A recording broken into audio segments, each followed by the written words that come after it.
Fast Break, take two, the new Fast Break. It's March 3rd, 2015. Thanks for tuning in. I'm going to address a couple things to address before we kick it off. One, this is the new Fast Break. We decided not to go with the radio station anymore. They were kind of jerking us around. It's a lot more convenient to just sit in here and talk sports. It's easier if we do it like in half-hour segments multiple times a week instead of 2 hours once a week because there's just so much sports to cram in there. And this way we can like kind of put it as a podcast or a video on YouTube, and that way people can check it out whenever they want, which is I think a lot more convenient for everybody. A couple more changes. Satch, he's done. He got X'd. Tom is our new producer. He's got a little more chops on the audio and video editing. And just wasn't kind of annoying, and wanted to actually do it. Whereas Satch, we had to pull his ear every time we wanted to do something. So, Tom, if you want to, poke your head in there and say hello. Hello. That's Tom. Third thing to address: the video is backwards, and that is because we are videoing on a computer right now. We're gonna fix that. I don't know what to tell you. Just listen. I mean, I guess the room kind of looks the way it looks, though. Yeah, I mean, like it's as if you're looking at us. Right. I mean, yeah. I mean, just the words are just reversed. So, but you're not here for the words. You can still see the Bills. Still Lindsay. The Bills are still the Bills. Bills are still the Bills. So, thanks for tuning in. We're gonna kick it off with a couple sports subjects, but first, I got Jake Miller to my right and Alex Grice to my other right. They're on the casting couch. You boys can say hello. I'm in the lifeguard chair over here, directing traffic. You boys can say hi. Hi. That's all we got. We're saving it. Jeez. All right, so on the docket today, we're going to talk about 3 or 4 things. First off, LeSean McCoy, Kiko Alonso, blockbuster trade in the NFL. Then we're going to kick it with some college hoops. We're going to go back and talk NFL free agency. And then at the end, if there's anything to clean up, we'll do that. We'll sweep it under the rug. So let's get started. Today, Adam Schefter reported that the Buffalo Bills trade linebacker Kiko Alonso for LeSean McCoy of the Philadelphia Eagles. And obviously a huge deal. It's one of the only one-for-one player deals that you see in the NFL. You normally see those in the NBA. And it's quite a big deal for both teams. Chip Kelly gets his guy in Kiko Alonso, an Oregon guy, to bolster that defense. And Rex goes out and gets, a top-tier running back in LeSean McCoy. So let's start with Jay. I want to hear your take on it. Give me your thoughts, McCoy for Kiko. And this is the Jets. This is always good to get the Jets fan perspective. Well, Geen, I mean, you said it before. It's not often you see a one-for-one player trade, and it's definitely not often you see an offensive player being traded for a defensive player. I mean, this trade definitely surprised all of us. None of us saw it coming. It surprised Adam Schefter. I mean, he said it before. He almost drove off the road when trying to report it on Twitter. So close to getting rid of him. Yeah, right, almost. But, I mean, I think it's a big trade for both teams. There's pros and cons. I mean, I sound like Satch right now. I do like the trade. When I first heard it, it shocked me. I thought it was good for both teams. Looking at it a little closer, I'm not really sure if I like it for either team. I think the Eagles kind of got the short end of the stick on this deal. They did get rid of a lot of cap, but they're taking an unproven player, a guy who had a great rookie season, missed the whole second year of his career. For the top running back in the league. It doesn't really make much sense for me for the Eagles except for the cap room. Bills, Rex got his guy. Bryce, what do you think? Yeah, honestly, I was so shocked when I saw it. First thing I did, I couldn't have called you quick enough, Geen. As soon as I saw it, I hopped right on the phone. But, I was excited at first, but it was kind of disappointing to get rid of Kiko. He was just exciting to watch, the whole legend of Kiko Alonso. But, you finally have that stud on offense, that guy, your every down back. But people are still worried about the defense. I think we're going to be just fine. Rex is there. All of our linebackers performed great last season. And Kiko, who knows if he's going to bounce back from his injury. He may never be the same player again. So, overall, I'm a big fan of it. And you want to know something about the defense? Like, you guys were a top 5 defense in the league without Kiko last year. So, I mean, why fix what's not broken? Yeah. I know people are going off saying they don't like it, but exactly like you just said, we did fine without him why why switch it up? Yeah, so well, first of all, can you imagine when Schefter's driving? I feel like he's definitely like short round in the second Indiana Jones. Like he's got the blocks tied to his feet. Sitting on a phone book. Yeah, exactly. Sitting on a phone book. When you said that, I was like, yeah, that's definitely how he drives. But yeah, so I got an update on my phone. It was like a bunch of people are retweeting Adam Schefter right now, and it was a bunch of Bills people, so I was like, oh, something probably big just happened. And you called me. I opened up my phone to look at the tweets, and you called me immediately, and I was like, oh, shit, something big definitely happened. And I couldn't believe it when you said it. At first, my first reaction to you, I said I didn't like it. I was like, geez, I don't know how I feel about that. I think you're giving up a guy who's got a lot of potential for a running back who, in my opinion, are pretty replaceable, pretty interchangeable in the NFL. But the more and more I thought about it, so are linebackers. Preston Brown, the Bills' rookie linebacker this year, 3rd or 4th round pick, came in and did a hell of a job. And in looking at Kiko's stats, actually, he really started off very strong in his rookie season. He had, 4 interceptions and a fumble recovery and about 30 tackles in the first 4 games. But then from there, he really only averaged, 5 or 6 tackles. He had, the second last week of the season, he had 3 against Miami. In those last couple games. So he started off strong, and he was exciting because he was a rookie and the Bills didn't have much going for him that year. And then he gets hurt this second year. I don't think it's a lot to give up. I think they're taking on quite a bit of cap space. But like I said, he's a top-tier running back. He's, when you talk about best running backs in the league, you've got DeMarco Murray, LaShawn McCoy, and, Adrian Peterson. He didn't play last year at all. Jamal Charles. Yeah, Jamal Charles. It's a top Right, 4. it's those 4, and then pretty much it's interchangeable, from down there. I mean, just look what, Ray Rice, he was great, and then Justin Forsett comes in behind that same offensive line and has a hell of a year, the same. So it's going to be interesting. I think, like Jake said, Rex got his guy. You got to be prepared for the Bills to throw 12 times a game now. Another thing about the Eagles, like you said, running backs are interchangeable, especially in the Chip Kelly system. They traded away Deshaun Jackson 2 years ago. Mm-hmm. Everyone, it was an uproar. And then Jeremy Maclin stepped in, and he was Deshaun Jackson. He had a huge year. Justin Matthews came in, had a big year for them. I just think that's Chip Kelly. Chip Kelly is that guy that just is plug and play. I think that the Eagles should probably draft a guy like Todd Gurley in the first round, second round of the draft. You can get quality in the second or third round of the draft, especially at the running back. It's a deep draft class for running backs. I think Chip is trying to really build a team. There was tension with him and McCoy earlier last year. I remember reading a story about that. And Chip isn't the type of guy. He wants to change the game. That's what he's all about. He's unlike any other guy in the league. So he's trying to do his own thing. He's got a plan.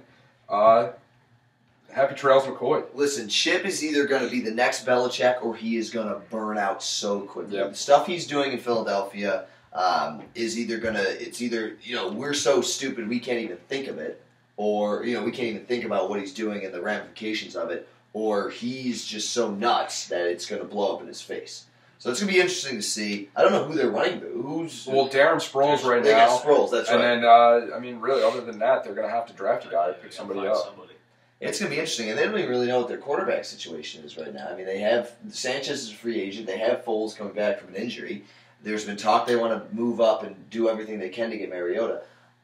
I just can't believe this is a one-for-one deal. I thought for sure the Bills had to give up something. I thought there was going to be a pick, but it was something. But it was reported just an hour or two ago that it's a one-for-one deal. I just think that the Eagles are dumping money. Yeah. I think they want to make a move somewhere, if they get a big name, whether it be running back, wide receiver, or on the defensive side of the ball, they have a lot of room now, and especially with that cap bump that came in the other day. I know the Jets went from like $35 million to $55 million under the cap. Mm-hmm. I don't know what the Bills situation is now with the. So the Bills had about 30. They were about 33 under, and this is going to hit them 10. So they've got 23. They've got. This is 18. 18 guaranteed. McCoy's bringing in $18 million guaranteed money, and they're giving away. I think it was like the cap hit is only 10 though.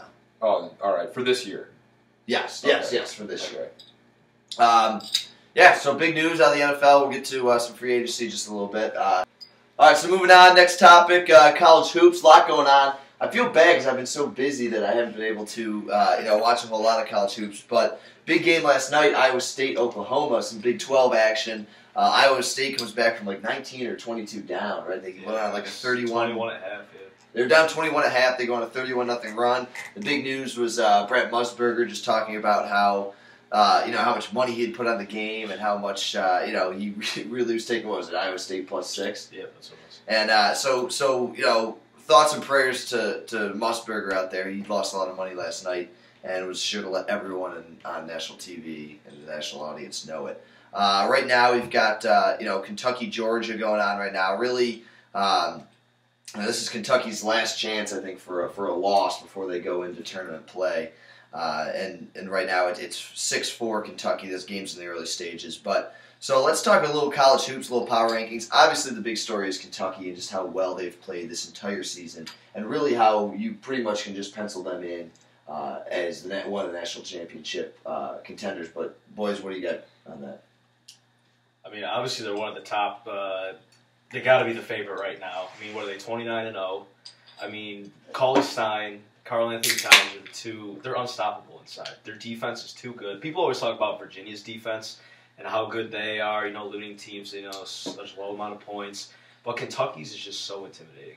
That's the thing when I watch, they're just too good inside. They might get beat, but someone's there to help you. You're getting thrown if you go inside. You can't score on them. They're too good. They're too deep. And I don't know. I'm just excited every time I watch them play. I wish I could watch them play more. Yeah, Grace, I completely agree. I mean, they're an excellent team. 65 out of 65 votes in the AP Top 25. 29-0. I mean, it all speaks for itself. Like you said, just flying all over the place, making plays, phenomenal defense. The thing about Kentucky is that there are teams around the country that do specific things well, and Kentucky does all of them well. Like, Virginia's a great defensive team. Duke's got the firepower. Arizona can pass the ball around. Virginia is another great team to pass the ball around. Kentucky has the athleticism and the defense, and as young as they are, they have the tournament experience on their team. And one of the best tournament coaches in college basketball, John Calipari, just such an impressive team. Really, nothing more to be said about them. What's been interesting this year is, think about like the storylines in terms of. Really, other than that Duke-North Carolina game, 2 weeks ago, there hasn't been a ton of exciting games in the ACC, but we've had a ton of exciting games in the Big Ten and the Big 12. The Big 12, a basketball conference that normally is known for its basketball. You normally have the real small school sweetheart that's going undefeated. There's no Wichita State this year. Instead the top couple teams are Virginia, Duke, Wisconsin. But you still have like Wichita State. They're still 11 and 12. Northern Iowa. Northern Iowa. Oklahoma, Iowa State. Northern Iowa. SMU. Providence is 24. 6 or 7 teams in the top. And then Murray State.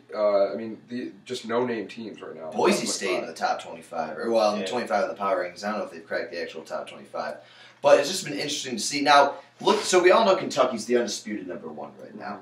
Virginia's ranked number 2. But Duke, Villanova, those teams are right there. Do you guys have what's your take? I personally think Virginia is the number 2 team in the country. I think Duke has played extremely well and they have a lot of good weapons. But I just feel like if I'm going to see Virginia Duke go head to head, I'm taking Virginia.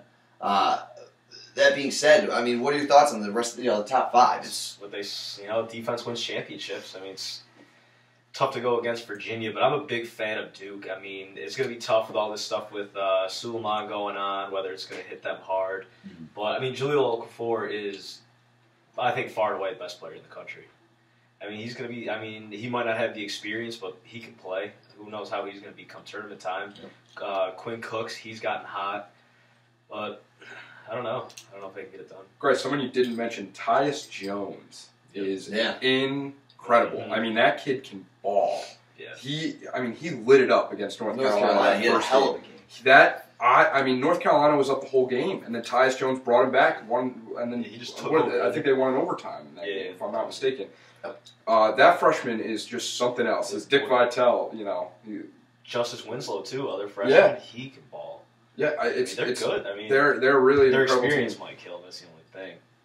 I do agree with you. They're team. a young team, but I believe in Krzyzewski. Like you said, if I see Virginia and Duke, I'm taking Duke. I'm sorry. I like Virginia. I don't think they can score with Duke. And I just think that Virginia's defense is great. They lock down, but I think Duke has the firepower with Jones and Okafor and all these boys, as Stephen A. Smith might say. I just think that Duke's too good. I think them and Kentucky, those are the top two. Those are my... well, that's probably got to pain you because you're a big NC guy. I know. It does pain me, and I love North Carolina. I've been playing great basketball. But... They're not going to beat Duke. It's not going to happen. North Carolina traditionally is a pretty decent tournament team. Duke last year got bounced out in the first round, and they're coming back hungry. I mean, they got some guys on that team that are coming back and they want to play. So it's going to be interesting to see what happens. And today, March 3rd. It's coming up. March. It's coming. It's coming. Yeah, me too. All of a sudden, I was sitting there and I was listening. They were like, "Yeah." Sunday. Yeah, they were like, there's only a couple games left. I was like, jeez. Yeah. So, what's up with Pitino and the boys? They've lost a couple straight. They can't score. I mean, all this stuff. I mean, they were struggling before. Don't get me wrong. They were, either hot or cold, and it was cold more often than not. And then you lose Chris Jones, one of the best point guards in the league. Him and Terry Rozier, teamed up. Might have been one of the best backcourts in all of NCAA. But Jones gone off... whatever's going on with him, so he's off the team. Your only scorers are Terry Rozier and Montrezl Harrell, who can play. He's not much of a shooter. He's going to finish inside. He's one of the scariest guys in the league, but they're known for their full court press, and when you shoot 25% from the field, you can't set that up. You're going to get screwed on defense, and it's just not going to get the job done. That's 100% right. I was just going to make that point. They're a full court press team, and they're shooting such a low percentage that they just can't set up. Also, another problem with this team is they don't have leadership. I think Montrezl Harrell is a head case. He's a psychopath, and he's their team leader right now. And then they got guys like Chris Jones who are getting suspended for sending a text to their girlfriend that he's going to punch him in the face. Comes back, and now he's suspended again indefinitely for 2 sexual assaults. I mean, this team, it's just not in the cards for them this year. I wouldn't be surprised if they went on a slide for the top 25, maybe even out of the tournament. Yeah, they're just sad to watch at this point. All right, so I'm going to keep moving out before I get asked about Syracuse. We're going to All right, so last topic that's not, the NFL world got pretty, what do you call it? Shaken up? Yeah, clouded, shaken up by the 1-for-1 deal, which actually is, today's the to-the-day 11-year anniversary of probably one of the last biggest player-for-player deals in the NFL, and that was Clinton Portis and Champ Bailey getting swapped from Denver and Washington, which actually wound up working out for both teams if you think about it. Actually, I was talking to one of our buddies who didn't even remember Clinton Portis really being on Denver. He just remembered him for his career with Washington, and it's safe to say Champ Bailey had quite the career with Denver. So, NFL free agency, a couple big things. Des Bryant gets the franchise tag from Dallas. That was kind of expected. Especially, I'm interested to see with that video thing coming out. I don't know if there's actually been any news on that in the past week or so. It may have just been a ploy at snake oil salesman Jerry Jones. Ndamukong Suh doesn't get the franchise tag, so the Lions are going to either renegotiate with him in the open market or he's going to walk.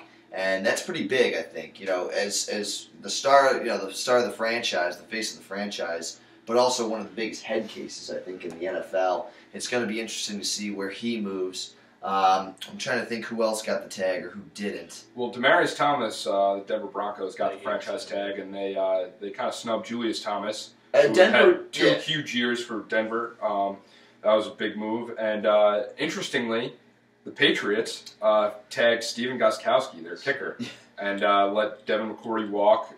And a lot of people were clamoring that Revis didn't get the tag, but he had a no-tag option in his contract. So he's going to hit the free agent market too, which is going to be very interesting. Yeah. Denver was in a tough situation too. I mean, they had 4 guys that they probably potentially wanted to use the tag on. Yeah. They had Knighton, DT, Julius Thomas, and one other guy. So they were in a tough situation.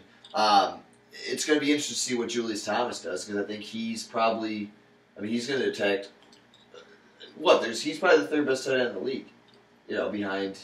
Yeah, he'll be the 3rd highest paid tight end in the league, just because of Peyton Manning. I think Peyton Manning's made his whole career. I think he's going to go to a team and bust. Honestly, I don't think he's. There's nothing really too ridiculously special about him. I mean, Peyton Manning made Jacob Tamme look good for most of his career. I mean, he's been working with guys his whole life who are just making them, have great careers. I think Julius Thomas is one of those guys who's just benefited from Manning. So Revis is hitting the free agent market. There's been a lot of noise that the Bills and the Jets both want to sign him. I personally think he's going to stay a Patriot. I think you're nuts if you're Darrelle Revis to even think about going to the Bills or Jets. You've got a team in the Patriots that are probably guaranteed the AFC Championship game next year. Why would you want to depart from that? You're already getting paid so much money from the Patriots. If he wants to take a little bit of a cut, I mean, a guy like Revis, he's accumulated so much money over his career. He's a well-known figure in the NFL. He's going to get paid regardless. But why not stick with a team that's going to let you win? And the Bills and Jets are not those teams. I think it's come a point in Revis' career where he's bounced around now for the last 3 years, signing one-year contracts, that if he goes somewhere else and signs another one-year contract, no one's going to want to sign him to a one-year contract because he's just going to leave and go somewhere else. Right. I think honestly, I wouldn't say that I'd be surprised if he left. He's been doing it his whole career. I mean, he restructured with the Jets twice. He held out twice with them. Then he got traded to the Bucs for basically nothing, and he left the Bucs after a year and went to the Pats, and signed a one-year contract, no trade clause, no franchise tag option. He's a guy that he's not really a stable option. He's the best corner in the league, in my opinion, but he's not a stable option for any team out there. Chris, anything to add? I was very interested in the story with Ndamukong Suh. I think that's going to be kind of crazy. It's up in the air now, but arguably the second best defensive lineman in the league behind Watt.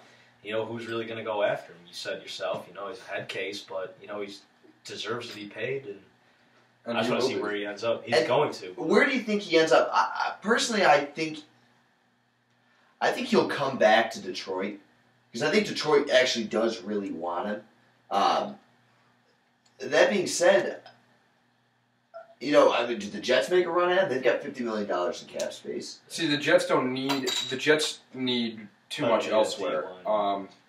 I do think that he's going to go back to the Lions, and I think it was smart on their part to not tag him because I think he would be making somewhere near $21 million this year as defensive tackle.